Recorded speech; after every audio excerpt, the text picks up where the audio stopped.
डेरा गाजी खान के एक सहाफी को रगड़ा लगने वाला है।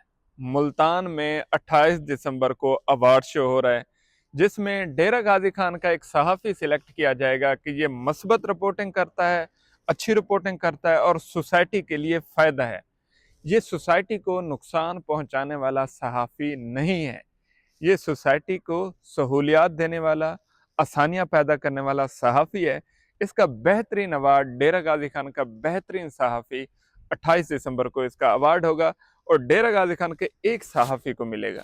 उसके बाद उस सहाफ़ी को 7 दिन तक सोशल मीडिया पे स्पॉन्सर भी किया जाएगा, ताकि लोगों को पता चले कि ये डेरा गाजी खान का वह सहाफ़ी है जो बहुत अच्छा काम कर रहा है और इसकी जो रिकॉग्निशन है वो ISA खुद कर रहा है।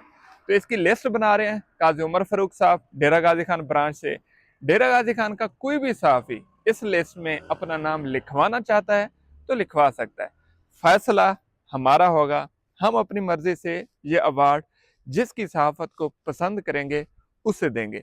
तो डेरा गाजी खान वाले रेडी रहें, 28 दिसंबर को आपको पता चल जाएगा कि डेरा गाजी खान का बेहतरीन सहाफ़ी कौन है।